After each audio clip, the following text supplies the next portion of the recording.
mi amado.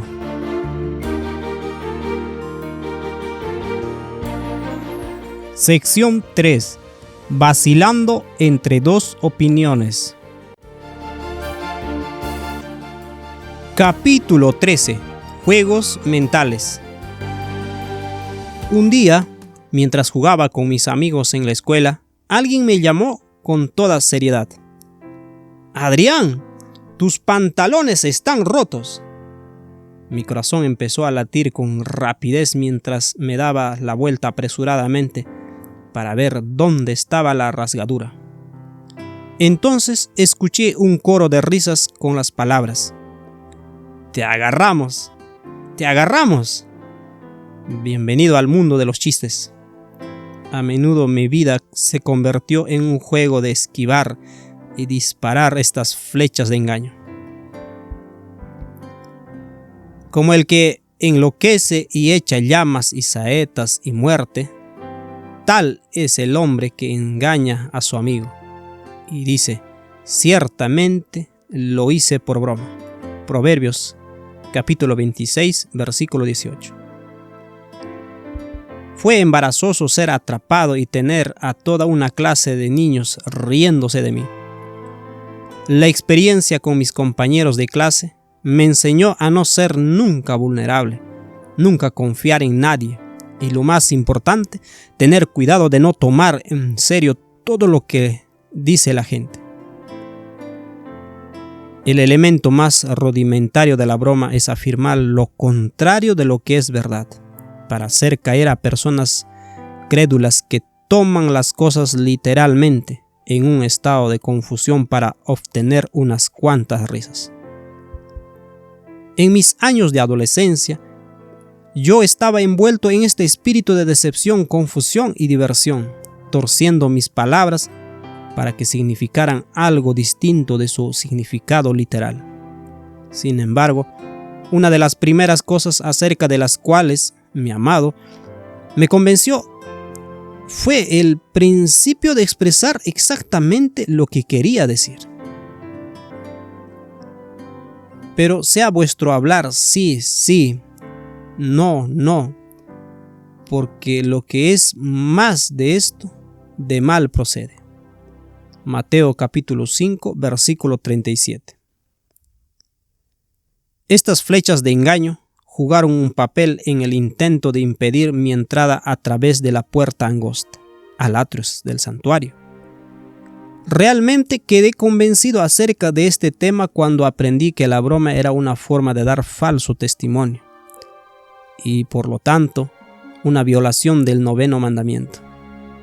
No hablarás falso testimonio contra tu prójimo. Éxodo capítulo 20, versículo 16. También aprendí que una de las cosas que los seguidores de Cristo dejarían de hacer era el practicar el engaño.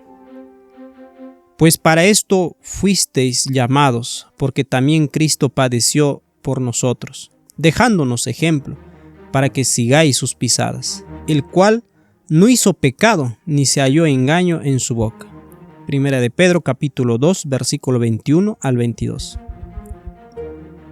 Estos son los que no se contaminaron con mujeres, pues son vírgenes.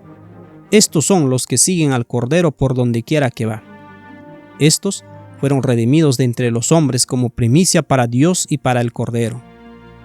Y en sus bocas no fue hallada mentira, pues son sin mancha delante del trono de Dios. Apocalipsis 14, versículo 4 al 5. Ahora, he aquí la definición del engaño. Podría ser soñuelo, un truco, carnada, acechanza, engaño y mentira. Lo que es muy interesante para mí es que el lugar donde más experimenté este espíritu fue en la universidad, durante mi preparación seminarista para el ministerio. Era una batalla constante no sentirme seducido por un espíritu de risa provocado por el arte de las bromas. Tuve que orar con fervor pidiendo ayuda de lo alto para no participar en esta práctica. Cada vez que indicaba Mi deseo de leer un pasaje bíblico en su claro significado, la risa y la burla a menudo saludaban mis oídos.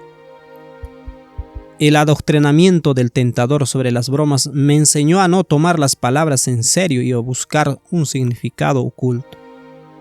Las bromas facilitaron mi aprecio por los principios fundamentales del método alegórico de interpretación de Filón de Alejandría para el estudio bíblico. El verdadero significado de las palabras no está en su lectura literal. Las bromas fueron sencillamente un juego mental que afectó mi lectura de la Biblia y la verdadera identidad de mi amado. Los métodos sencillos de la televisión para contar historias me enseñó el concepto de realidades paralelas. En diferentes momentos de mi vida estuve expuesto a los programas de televisión donde las familias representadas hacían cosas bastante típicas. Estos programas eran programas seriales, lo que significa que tendrían episodios semanales o diarios. Dentro de un corto periodo de tiempo, me familiaricé con los personajes y empecé a identificarme con ellos. Estos personajes llegaron a ser una parte tan importante de mi vida que a menudo me imaginaba estar entre ellos. Me preocupaba por las cosas que les estaba pasando y a veces incluso soñaba con ellos como si hubiesen sido parte de mi mundo. Estos programas de serie me permitieron entrar mentalmente en una realidad diferente de la mía. Sin embargo, en cualquier momento podía salirme de esa realidad. Por ejemplo, cuando veía algo que daba miedo, me decía a mí mismo, es solo una película. Esta práctica me permitió experimentar todos los sentimientos de una realidad paralela, pero podía salirme de ella cuando me sintiera incómodo. Si bien este proceso era más poderoso en los programas seriales, era lo mismo con cualquier película. El uso de las imágenes y sonidos de gente que participaba en actividades de la vida real creó un mundo virtual que me sacó de mi propio mundo. A pesar del contenido, el proceso de vivir en una realidad paralela o virtual afectó la manera en que leía la Biblia. Estableció un marco perfecto que le permitió a Jesús moverse hacia una realidad paralela como un hombre en la tierra. Lo que él realizó en la tierra no era realmente quién era él. No era realmente un hijo dependiente y confiado. Simplemente había entrado en esta realidad alternativa con el propósito de hacer una declaración moral. Era lo mismo que yo veía en las películas. Muchas trataban de hacer algún tipo de declaración moral mediante una realidad paralela a la mía. Una de las expresiones más comunes ha sido: esto fue tan solo durante la encarnación. La combinación diabólica de la realidad paralela y transformación de la identidad hizo esta clase de pensamiento muy fácil. Yo podía leer expresiones bíblicas como las siguientes y colocarlas en una realidad paralela que era esencialmente ficción.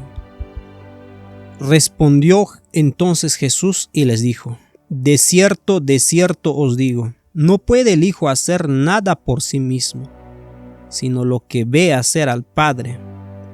Porque todo lo que el Padre hace, también lo hace el Hijo igualmente. Juan capítulo 5, versículo 19.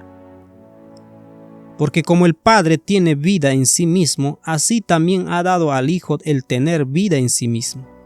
Juan capítulo 5, versículo 26. Y esta es la vida eterna, que te conozcan a ti, el único Dios verdadero, y a Jesucristo a quien has enviado. Juan capítulo 17, versículo 3. Dios, habiendo hablado muchas veces y de muchas maneras en otro tiempo a los padres por los profetas, en estos postreros días nos ha hablado por el Hijo, a quien constituyó heredero de todo, y por quien asimismo hizo el universo, el cual, siendo el resplandor de su gloria y la imagen misma de su sustancia, y quien sustenta todas las cosas con la palabra de su poder, habiendo efectuado la purificación de nuestros pecados por medio de sí mismo, se sentó a la diestra de la majestad en las alturas, hecho tanto superior a los ángeles, cuanto heredó más excelente nombre que ellos. Hebreos capítulo 1, versículo 1 al 4. Cada vez que mi mente se convencía de que estos versículos que acabamos de leer deberían leerse literalmente, mi comprensión de que Jesús era igual al Padre por su poder autosuficiente, ponía estos textos en una realidad paralela ficticia con el propósito de hacer una declaración moral. Lo hacía de forma automática, sin siquiera darme cuenta. Mi mente había sido programada de esta manera durante años, y toda esta preparación funcionó a la perfección para impedir mi escape de un Dios 3 en 1 llamado Trinidad. Cada vez que vemos una película o una historia serial de cualquier tipo, independientemente del contenido, estamos siendo programados para una realidad paralela a la cual podemos tener acceso o abandonar en cualquier momento. Incluso las historias reales presentadas en un formato de película pueden crear este efecto, ya que el movimiento de actores y la interacción observada crea automáticamente esta realidad paralela y nos permite entrar en ella. Esto es muy diferente a leer historias bíblicas y permitir que el Espíritu de Dios nos impresione en cuanto a su significado. Cuando nos enseñan a leer la Biblia literalmente y a no ir más allá de los límites de la Escritura, podemos extraer lecciones de los relatos, pero no entramos en una realidad paralela que nos hace dejar la nuestra. Muchas veces, después de una película, la señal indicativa de que había entrado en una realidad diferente era que con frecuencia tenía un periodo de confusión en cuanto a dónde estaba, qué hora era y lo que debería hacer a continuación. Recuerdo una película en particular que me dejó en ese estado casi 3 días. Seguía viviendo la realidad paralela y no podía salir de ella. Las escenas se reproducían una y otra vez en mi mente y pasaba por las emociones una y otra vez. Este proceso es muy diferente de la lectura de la Biblia simple y llanamente. Nunca perdemos de vista nuestra realidad y circunstancias presentes. Nuestra mente está siendo bombardeada con 25 o 30 imágenes por segundo, provocando una sobrecarga de información y forzando la mente a dejar de lado todo lo demás a su alrededor. Esta es la obra del destructor. A los que no pueden romper con el deseo de ver películas, novelas, programas de serie y los llamados programas de realidad, les resultará casi imposible leer la Biblia de manera literal sin llegar a ser sometidos a realidades paralelas. Las peores de estas películas son las que representan al mismo Jesús. El nivel de confusión creada por este tipo de realidad paralela,